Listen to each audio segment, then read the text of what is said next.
The dust of redemption gulch tasted like broken promises, a fine, gritty powder that settled on everything, from the brim of a man's hat to the deepest corners of a woman's heart. Thomas Blackwood stood with his hand resting on the shoulder of his 5-year-old son, Leo, a man carved from the same hard rock and lonely plains as his ranch, his face a mask of stoic indifference that had taken years to perfect. The stagecoach had just arrived, kicking up a fresh cloud of that bitter dust, and with it, a fresh delivery of misery and hope in the form of 5 mail-order brides. They were pale, nervous women, blinking in the brutal sunlight. But then a 6th figure emerged, helped down by a rough-looking man in a city suit. She was Chinese, her traditional silk dress, the color of a fading sunset, stained and torn at the hem. Her eyes, wide and terrified, scanned the hostile crowd, a doe caught in a ring of wolves. Thomas's gaze passed over her, indifferent, another piece of human cargo in this brutal land. But his son, Leo, saw something else. The boy's small body went rigid. He lifted a trembling finger, his voice piping and clear, a silver bell in the dusty silence. "Papa," he cried out, his voice ringing with the pure, unshakable certainty of a child. "That's my mama." The word struck the air and shattered the afternoon's quiet. Every head turned. Every whisper died. For Thomas Blackwood, the world didn't just stop, it fractured into a million pieces. The ground beneath his worn leather boots seemed to vanish, and all that was left was the sight of the terrified woman in the ruined silk dress, and the impossible words of his son echoing in the ruins of his heart. He froze, a statue of a man whose carefully constructed world had just been leveled by a child's cry. The silence that followed Leo's declaration was a living thing, heavy and suffocating. Thomas felt the weight of every stare, the townsfolk's curiosity turning from the new arrivals to him, their resident recluse, the man whose heart was rumored to be as barren as his furthest pasture. He looked down at Leo, whose face was alight with a joy Thomas hadn't seen in years, a pure, radiant hope. Then his gaze lifted, crossing the dusty space to the woman. Her name was a ghost on his tongue, a word he hadn't allowed himself to speak in 5 years. "My." Her eyes, the color of a summer storm just before it breaks, were locked on him, and in their depths, he saw a maelstrom of terror, recognition, and a sorrow so profound it stole his breath. The man beside her, one of the guards who smelled of cheap whiskey and authority, sneered. "The boy's mistaken," he said loudly, his hand clamping down on Mai's arm. She flinched, a small, wounded motion that sent a white-hot spike of something fierce and protective through Thomas's frozen veins. He took a step forward, his voice emerging from his throat like rocks grinding together.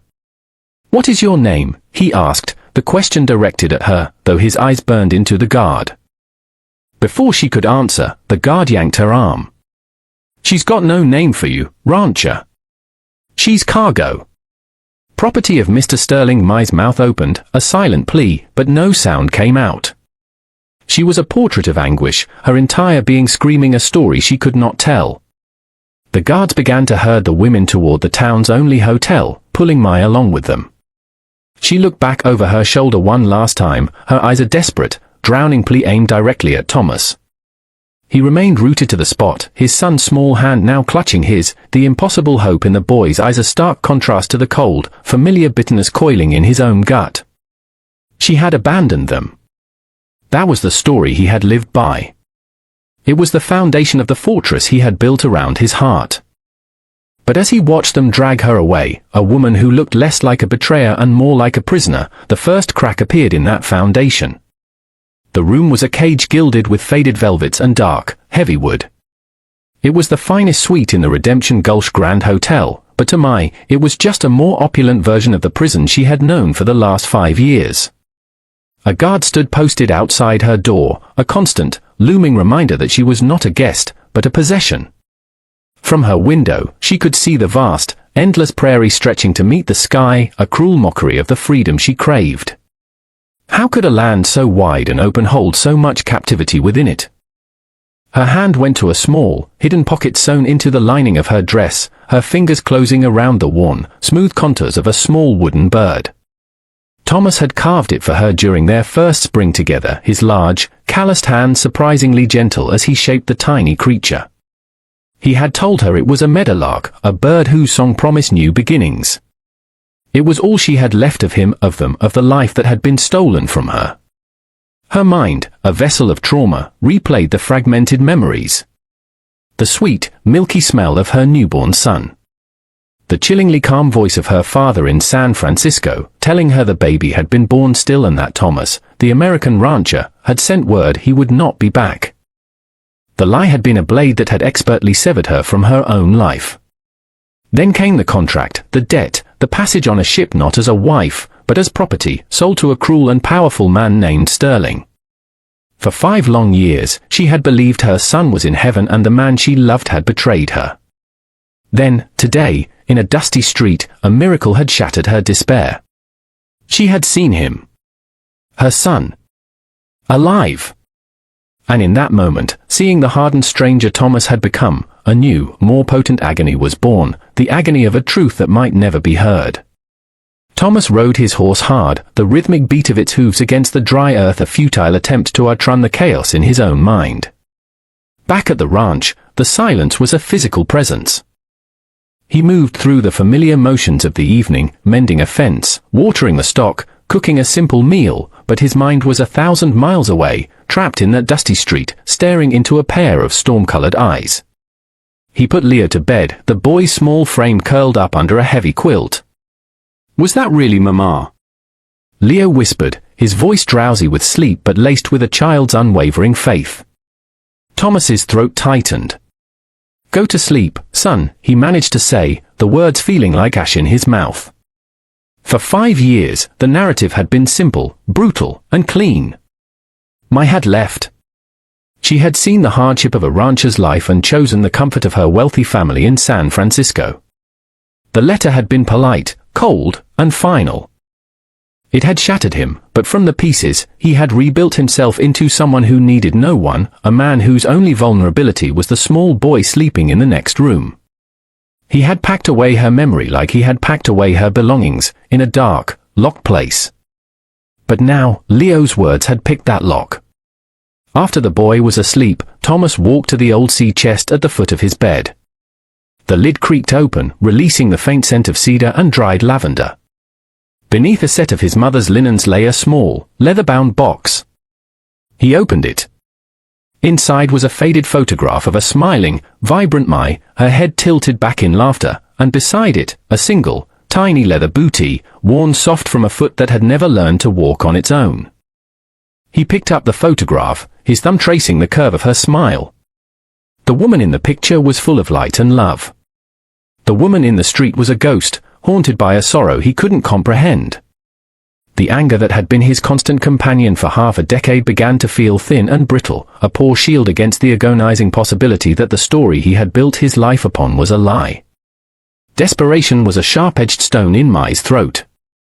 She knew she could not wait for Sterling's men to move her again, to some other, more permanent prison. She had to act.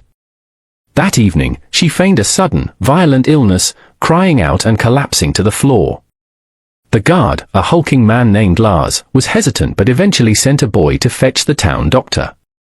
When Dr. Abe arrived, he was an island of gentle calm in her sea of terror.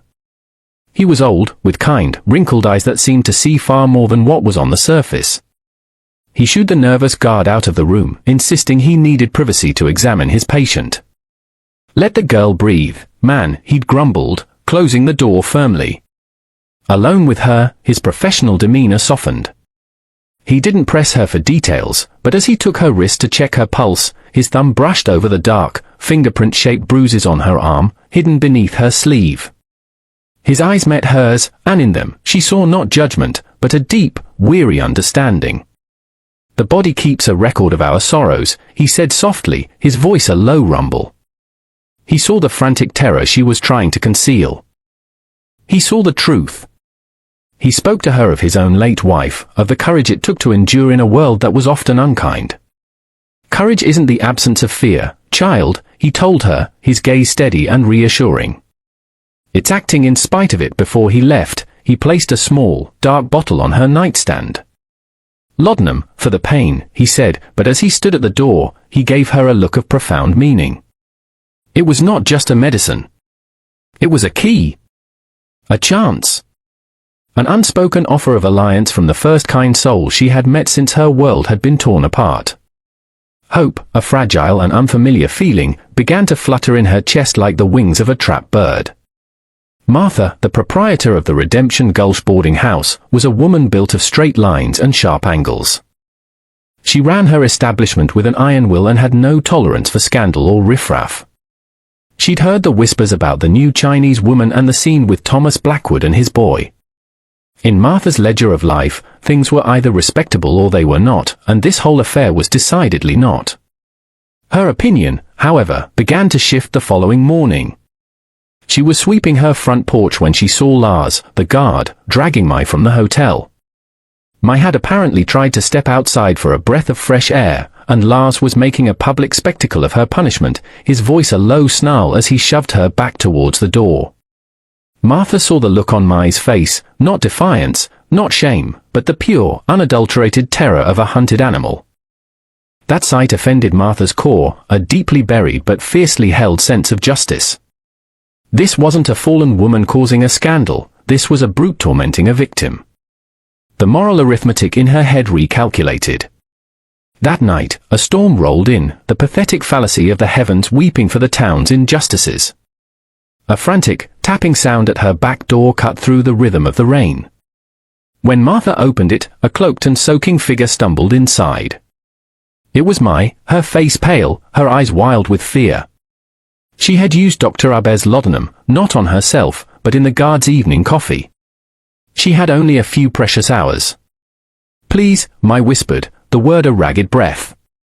"He will kill me when he wakes. Please, you must hide me." Martha looked at the trembling young woman, no older than her own daughter who had died of fever. The stern matriarch, the pillar of town respectability, made a decision. She saw a human being in desperate need of sanctuary. She pulled Mai inside, shot the heavy bolt on the door, and said with a voice that tolerated no argument, "The Lord despises a bully. You'll be safe here. No one will find you." Thomas couldn't shake the image of Mai's face from his mind.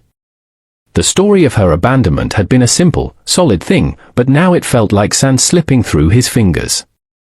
He rode back into town the next day, a man possessed by a single, burning need, the truth. He found Lars, the guard, nursing a headache and a foul temper in the saloon. Thomas didn't bother with pleasantries. He cornered the bigger man near the back, his movements quiet and deadly, the controlled rage of a patient man finally pushed too far. "I want to know about the woman," Thomas said, his voice low and dangerous. Lars scoffed, trying to push him away. "I told you, she belongs to Sterling.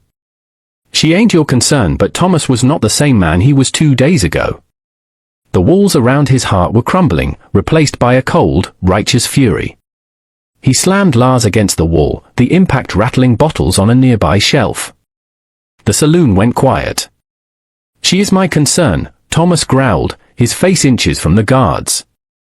"I want to know how a woman from San Francisco ends up as property in a town like this." Fear flickered in Lars's eyes. Under the pressure of Thomas's unyielding grip and the threat of violence that hung unspoken in the air, the man's bravado cracked.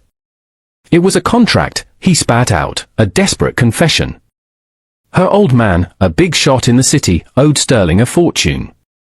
He signed her over to settle the debt. A contract of indenture. "She didn't leave you, rancher.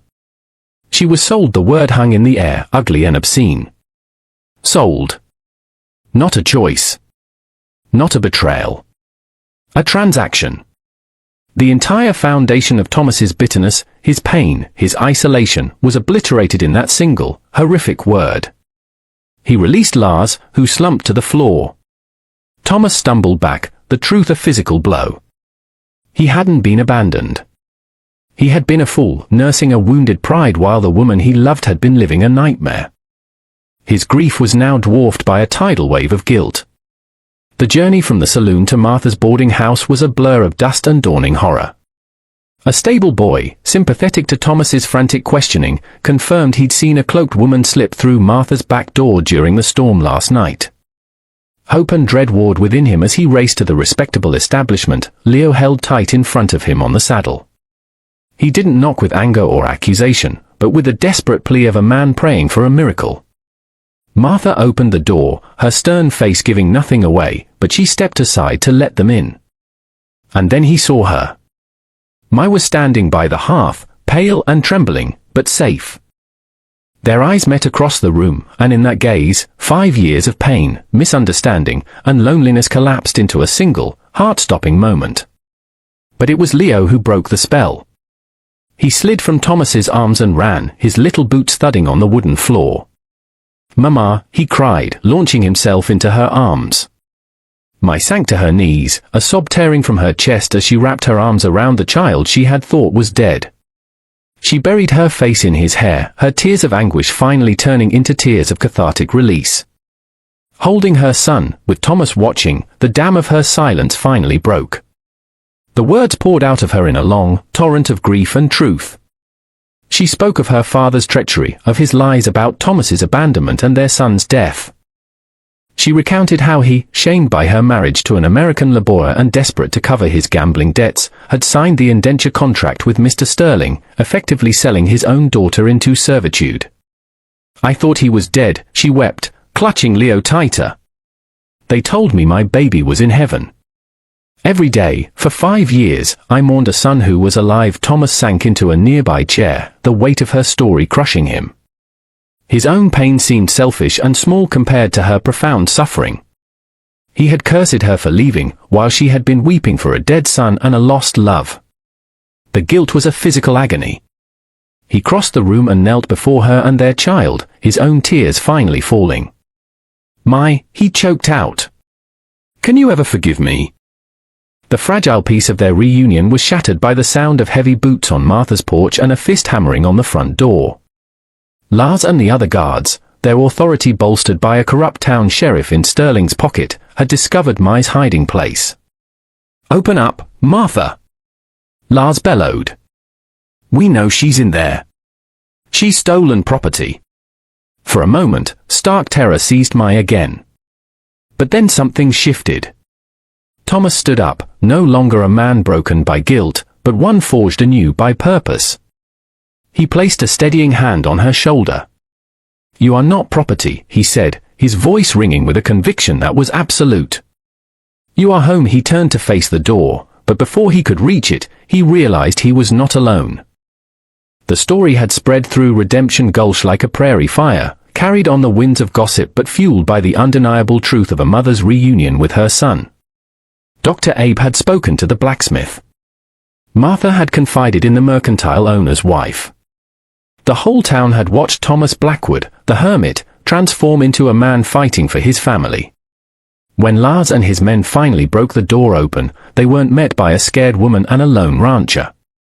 They were met by a wall of silent, determined townspeople. The blacksmith stood in the hall, a heavy hammer in his hand. The mercantile owner and his son stood on the stairs. The women of the town, who had once whispered judgment ally, now stood shoulder to shoulder with Martha, their faces set like stone. The community, once a chorus of suspicion, had become a fortress of protection. Thomas stepped to the front, Mai and Leo directly behind him. He looked at Lars, not with hatred, but with a calm, unshakable certainty. "She is not going anywhere," he said, his voice carrying over the tense silence. "This is her home. This is her family. You and Mr. Sterling have no power here. Leave this town, and do not come back." Faced with the united defiance of an entire community, the guards faltered. Their power was built on fear and isolation, and in that room, there was only courage and unity. With a final, impotent glare, they retreated, their blustering threat swallowed by the quiet strength of good people making a stand. In the days that followed, a fragile sense of peace settled over the boarding house. The threat of Sterling's men lingered, but the town's protective embrace was a powerful shield. Then, the Deus Ex Machina arrived, not with a clap of thunder, but with the quiet efficiency of the